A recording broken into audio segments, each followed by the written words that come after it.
اس طرح کا موقف نہیں اختیار کرتے تھے کہ آپ سوچ لیں کہ ہمیں زیادہ تیاری کرنے کی ضرورت نہیں ہے، آسمان سے فرشتوں کا نزول تو ہونے ہی والا ہے، ابابیلوں کا لشکر تو آنے ہی والا ہے، اللہ کی طرف سے پتھروں کی بارش تو ہو ہی جائے گی دشمنوں پر. نہیں، اللہ کے رسول صلی اللہ علیہ وسلم نے ایسے نازک موقع پر جتنا بھی ہو سکا ہے آپ نے اس کی تیاری کی ہے. آپ نے کھلم کھلا اعلان کر دیا کہ جس سے جتنی بھی تیاری ہو سکے وہ کرے. یعنی آپ نے بے جا توکل کا جو مظاہرہ جو عام طور پر ذرات مستقیم سے جو ہٹے ہوئے لوگ ہوتے ہیں، جن کا ایمان یا جن کا عقیدہ اللہ کے تعلق سے، دین کے تعلق سے نامکمل ہوتا ہے، وہ توکل کا بے جا معنی سمجھتے ہیں کہ ننگے ہو کر دشمنوں کے سامنے آپ کود جائیں، غیر مسلح ہو کر دشمنوں کے بیچ میں آپ کود جائیں، اللہ تعالیٰ آپ کی حفاظت کرے گا. نہیں، اللہ کے رسول صلی اللہ علیہ وسلم نے جنگوں کے موقع پر دو زرہیں آپ نے پہنی ہیں اپنی حفاظت کے لیے. آپ نے خود ہیلمٹ لگایا ہے اور جتنی بھی تیاری ممکن ہو سکی اللہ کے رسول صلی اللہ علیہ وسلم نے تیاریاں کی ہیں. آپ نے کبھی بھی ایسے ہی بغیر تیاری کے دشمن کا مقابلہ نہیں کیا ہے. چنانچہ اللہ کے رسول صلی اللہ علیہ وسلم کے اس اعلان کے بعد صحابہ کرام بڑھ چڑھ کر اس جنگ میں حصہ لیتے ہیں. عثمان بن عفان رضی اللہ تعالیٰ عنہ کی سخاوت یہاں پر کھل کر سامنے آتی ہے. عبد الرحمن بن عوف رضی اللہ تعالیٰ عنہ کی فیاضی یہاں پر دیکھنے کو ملتی ہے. ابو بکر رضی اللہ تعالیٰ عنہ کا ایثار یہاں پر دیکھنے کو ملتا ہے. چھوٹے چھوٹے صحابہ کرام کے خلوص یہاں پر نظر آتے ہیں. آپ اس جنگ کے بارے میں تفصیلات جانیں، آپ حیران رہ جائیں گے کہ کس قدر قربانیاں دی ہیں اس دین کے لیے اور اس پیغام کو ہم تک پہنچانے کے لیے جس کے ہم وارث ہیں. عثمان رضی اللہ تعالیٰ عنہ جو صحابہ کرام کے درمیان سب سے زیادہ مالدار تھے، جو آپ کا تجارتی ساز و سامان تھا، لشکر تھا، وہ ہمیشہ شام سے یا تو لوٹ رہا ہوتا تھا یا جا رہا ہوتا تھا. ایک تجارتی قافلہ آتا ہے، اس میں 200 اونٹ ہوتے ہیں. عثمان رضی اللہ تعالیٰ عنہ وہ 200 اونٹ لدے لدائے اللہ کے رسول صلی اللہ علیہ وسلم کے قدموں میں لا کے ڈال دیتے ہیں. اس کے بعد مزید 100 اونٹ اس طرح کر کے حضرت عثمان غنی رضی اللہ تعالیٰ عنہ نے 900 اونٹ اللہ کے رسول صلی اللہ علیہ وسلم کے سامنے پیش کیا. اسی کے ساتھ ساتھ اللہ کے رسول صلی اللہ علیہ وسلم پہلے 100 اونٹ کر کے اللہ کے رسول صلی اللہ علیہ وسلم کے سامنے جب یہ پیش کرتے ہیں، آخر میں حضرت عثمان غنی رضی اللہ تعالیٰ عنہ 1000 دینار، جس کی مقدار تقریباً 5 کلو سے زیادہ سونے کی ہے، یعنی 5 کلو سونے سے زیادہ جس کا وزن تھا، عثمان غنی رضی اللہ تعالیٰ عنہ نے اللہ کے رسول صلی اللہ علیہ وسلم کے سامنے پیش کر دیا. اللہ کے رسول صلی اللہ علیہ وسلم اس دینار کو آپ ادھر ادھر اپنے ہاتھوں سے گھماتے جاتے تھے اور اس کے درمیان اپنی انگلیاں ڈالتے جاتے تھے اور کہتے جاتے تھے کہ آج کے بعد عثمان کو کوئی بھی عمل ان کو نقصان نہیں پہنچائے گا. اس قدر انہوں نے اللہ کی راہ میں قربانی دی اور اتنا سب کچھ اللہ کی راہ میں پیش کیا کہ اللہ کے رسول صلی اللہ علیہ وسلم نے فرمایا کہ آج کے بعد عثمان کو کوئی بھی عمل نقصان نہیں پہنچائے گا، جو چاہیں وہ عمل کریں. ایسے ہی عبد الرحمن بن عوف رضی اللہ تعالیٰ عنہ نے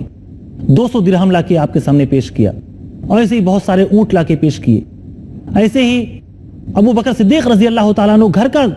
سارا اثاثہ لا کے اللہ کے رسول صلی اللہ علیہ وسلم کے قدموں میں ڈال دیتے ہیں. سب کچھ،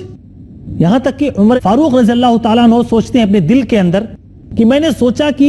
موقع آ گیا ہے کہ میں ابو بکر پر فوقیت لے جاؤں، ابو بکر سے سبقت لے جاؤں. لیکن جانتے ہیں ابو بکر صدیق رضی اللہ تعالیٰ عنہ جو یار غار ہیں، جو مردوں میں سب سے پہلے مسلمان ہونے والے ہیں، جب دیکھتے ہیں کہ اللہ کے رسول صلی اللہ علیہ وسلم کے پاس جو اپنے گھر کا آدھا اثاثہ لے کر آتے ہیں اور جب ابو بکر کو وہاں پر پاتے ہیں تو دیکھتے ہیں کہ وہ اپنے گھر کا پورا ساز و سامان لا کے اللہ کے رسول صلی اللہ علیہ وسلم کے قدموں میں ڈال دیتے ہیں، تو انہیں اندازہ ہو جاتا ہے کہ میں ابو بکر پر کبھی بھی سبقت نہیں لے جا پاؤں گا. ناظرین کرام، وقت ہوا ہے ایک چھوٹے سے وقفے کا. وقفے کے بعد انشاءاللہ العزیز ہم دوبارہ آپ کی خدمت میں حاضر ہوں گے اور غزوہ تبوک کے تعلق سے مزید باتیں آپ کے سامنے رکھیں گے. السلام علیکم ورحمۃ اللہ وبرکاتہ.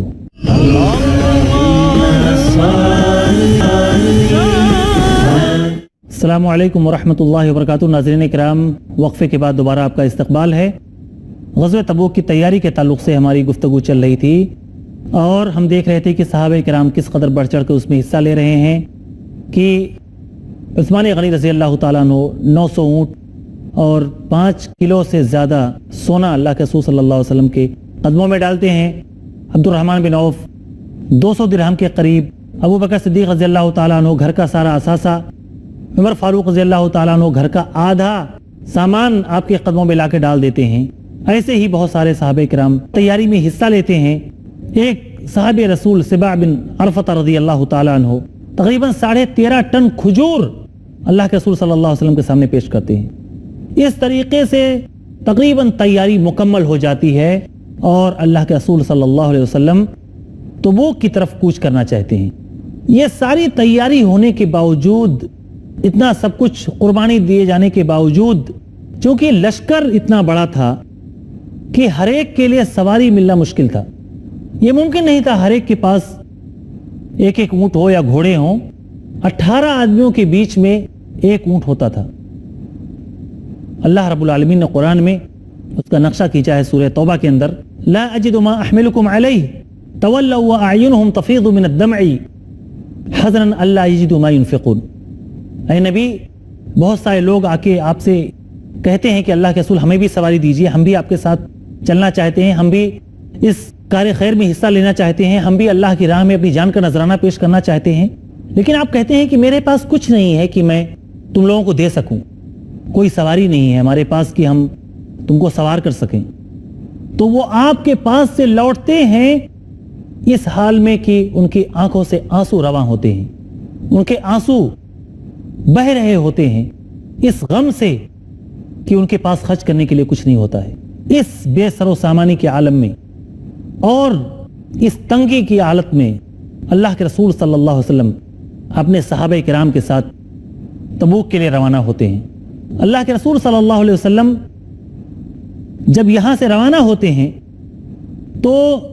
صرف اپنے پیچھے ان لوگوں کو چھوڑ کے جاتے ہیں جو یا تو معذور ہوتے ہیں یا منافق ہوتے ہیں، یا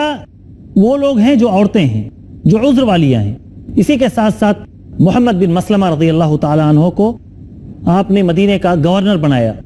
ذمہ داری ان کو سونپی، جیسا کہ اللہ کے رسول صلی اللہ علیہ وسلم کا طریقہ تھا کہ آپ جب بھی مدینے سے کہیں باہر جاتے تھے تو مدینے کی ذمہ داری، وہاں کی دیکھ بھال، وہاں کی نگرانی آپ کسی نہ کسی صحابی کو سونپ دیا کرتے تھے. جیسے کہ فتح مکہ کے موقع پر، حنین کے موقع پر جب آپ مکہ سے روانہ ہوئے یا مکے سے واپس آئے تو عتاب بن اسید کو آپ نے وہاں کا گورنر بنایا تھا. تو محمد بن مسلمہ رضی اللہ تعالیٰ عنہ کو اللہ کے رسول نے مدینے کی ذمہ داری سونپی اور علی رضی اللہ تعالیٰ عنہ کو یہ کہا کہ تم اہل و عیال کی دیکھ بھال کے لیے مدینے ہی میں رہو گے. لیکن علی رضی اللہ تعالیٰ عنہ کو جب یہ محسوس ہوا کہ منافقین مذاق اڑائیں گے اور ان کا یہ وطیرہ ہی تھا، ان کا یہ شیوا ہی تھا، اس موقع کی تاک میں لگے رہتے تھے کہ کوئی موقع جب بھی ملے فوری طور پر ان پہ طعن و تشنیع کے نشتر برسائیں. چنانچہ علی رضی اللہ تعالیٰ عنہ پر بھی انہوں نے اس طرح کی باتیں کری تو حضرت علی رضی اللہ تعالیٰ عنہ مدینہ چھوڑ کر اللہ کے رسول صلی اللہ علیہ وسلم سے جا ملے. لیکن اللہ کے رسول صلی اللہ علیہ وسلم پھر ان کو واپس کر دیتے کہ نہیں علی، تم جاؤ مدینے میں جاؤ اور اہل و عیال کی دیکھ بھال کرو. اللہ کے رسول صلی اللہ علیہ وسلم کا یہ لشکر، آپ کے جانثار صحابہ، 30,000 کی فوج، تبوک کے لیے یہ لوگ روانہ ہو جاتے ہیں. ہر 18 لوگوں کے بیچ میں صرف اور صرف ایک اونٹ تھا جس پہ باری باری لوگ سوار ہوتے تھے اور چند کھجوریں انہیں کھانے کو ملتی تھی راستے میں، کیونکہ 30,000 کی فوج کا انتظام کوئی آسان کام نہیں تھا. مدینے میں صرف کھلے ہوئے منافق تھے یا معذور قسم کے لوگ تھے. صرف 3 لوگ ایسے بچے تھے جن کے پاس کوئی عذر نہیں تھا، لیکن اس کے باوجود بھی شیطانی وسوسہ اور شیطانی جو ایک خیال کبھی کبھی مومن کے دل میں آتا ہے اور ورغلاتا ہے اور اس کے وسوسے میں یا اس کے دھوکے میں، اس کی جال میں لوگ پھنس جاتے ہیں، اسی کا شکار 3 لوگ ہوئے تھے. بہرحال ان کی تفصیل ہم آگے بیان کریں گے. اللہ کے رسول صلی اللہ علیہ وسلم تبوک کے لیے روانہ ہوتے ہیں، جا کر تبوک کے مقام پر پہنچتے ہیں، لیکن قیصر روم کو پہلے ہی سے اللہ کے رسول صلی اللہ علیہ وسلم کے آنے کی خبر مل چکی تھی. شاید جیسا کہ حدیث میں ہے، اللہ کے رسول صلی اللہ علیہ وسلم نے فرمایا ہے کہ 1 مہینے کی دوری ہی پر دشمن ہم سے خوف زدہ ہو جاتا ہے. اس امت کو اللہ تعالیٰ نے یہ امتیاز دیا ہے کہ جو بھی اسلام دشمن ہے، اسلام دشمن جو بھی طاقتیں ہیں، وہ اسلام کے نام سے خوف زدہ ہوتی ہیں. یہاں تک کہ دشمن اگر 1 مہینے کی مسافت پر ہے تو بھی اس کے دل میں اللہ تعالیٰ رعب ڈال دیتا ہے، خوف ڈال دیتا ہے۔ قیصر جو ہے سب کچھ تیاریاں کرنے کے باوجود بھی اللہ کے رسول صلی اللہ علیہ وسلم سے مقابلے کی تاب نہیں لا سکتا اور نہیں لا سکا۔ اللہ کے رسول صلی اللہ علیہ وسلم وہاں پر کچھ دنوں تک قیام کرتے ہیں اور پھر کامیاب و کامران ہو کر آپ مدینے کے لیے واپس آتے ہیں۔ لیکن تبوک میں قیام کے دوران اللہ کے رسول صلی اللہ علیہ وسلم خاص طور پر ایک کام کرتے ہیں کہ جو بھی ارد گرد کے قبائل تھے، جو شام سے ملی ہوئی جو سرحد تھی، وہاں کی جو قبائل تھے ان کے ساتھ اللہ کے رسول صلی اللہ علیہ وسلم نے الگ الگ لوگوں سے الگ الگ معاہدے کیے اور انہیں اپنا ہمنوا بنا لیا، اور اس لشکر کشی کے نتیجے میں عام عربوں پر، عام لوگوں پر ایک خاص طور پر دھاک جم گئی مسلمانوں کی، اور ان کے دل میں اب یہ خیال پیدا ہو گیا کہ مسلمان ہی اب وقت کے سپر پاور ہیں، مسلمان ہی اب ایسے ہیں اگر دنیا میں رہنا ہے، جینا ہے تو ان کے ساتھ معاہدہ کر کے، ان کے ساتھ دوستی کر کے یا ان کے اطاعت قبول کر کے ہی آپ سکون کے ساتھ رہ سکتے ہیں، ورنہ آپ دشمنی کر کے، بغاوت کر کے، مقابلہ آرائی کر کے آپ سکون کے ساتھ نہیں رہ سکتے۔ ضروری تھا کہ مسلمانوں کے ساتھ جو بھی دوستی کا جو پیغام تھا وہ ہاتھ بڑھائیں۔ اس طریقے سے بہت سارے وفود اللہ کے رسول صلی اللہ علیہ وسلم کے پاس آئے جنہوں نے بڑھ کر آپ سے معاہدے کیے، آپ کی اطاعت قبول کی، آپ کو جزیہ دینا قبول کیا، اور اللہ کے رسول صلی اللہ علیہ وسلم تبوک سے کامیاب و کامران ہو کر اپنے شہر مدینہ میں واپس آتے ہیں۔ اور یہی وہ موقع تھا کہ جب مدینے کی بچیاں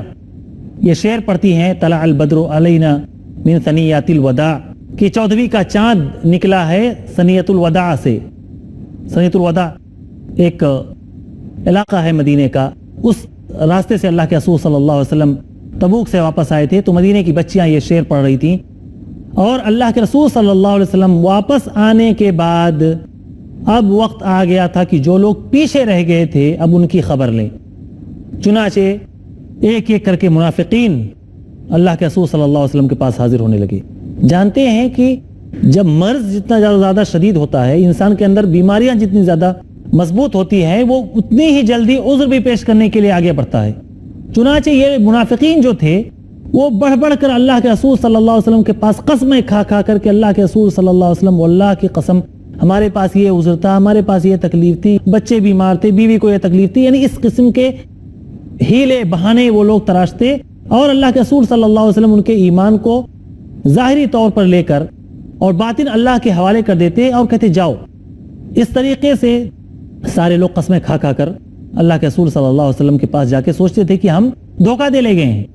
3 لوگ ایسے تھے جو سچے و پکے مومن تھے، صحابی تھے، لیکن یہ لوگ پھنس گئے، جن میں ہلال بن امیہ، مرارہ بن ربیع اور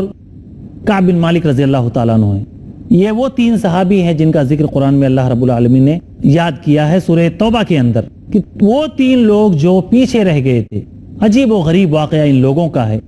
جس میں ہمارے لیے بہت سا عبرت کا سامان ہے، اور یہ وہ قصہ ہے، یہ وہ واقعہ ہے جو صحیح بخاری میں مروی ہے، اور کعب بن مالک رضی اللہ تعالیٰ عنہ نے خود واقعے کی تفصیل بیان کی ہے۔ کعب بن مالک رضی اللہ تعالیٰ عنہ کہتے ہیں کہ جب منافقین اللہ کے رسول صلی اللہ علیہ وسلم کے پاس جا کے قسمیں کھا کھا کر اپنا عذر بیان کرنے لگے کہ ہمارے ساتھ یہ عذر ہے، ہمارے ساتھ یہ عذر ہے، اور اللہ کے رسول صلی اللہ علیہ وسلم ان کے ظاہر کو قبول کر کے ان کے باطن کو اللہ کے حوالے کر دیتے اور کہتے جاؤ، تو میرے دل میں بھی یہ بات ابھری کہ جا کے اللہ کے رسول صلی اللہ علیہ وسلم کے سامنے کوئی جھوٹ بول دوں، اور کہتے ہیں کہ میں اتنا قادر الکلام تھا، اتنا فصیح و بلیغ تھا کہ چاہتا تو میں بھی بہت خوبصورت سے عذر تلاش کر لیتا، لیکن منافق میں اور مومن میں یہی فرق ہوتا ہے۔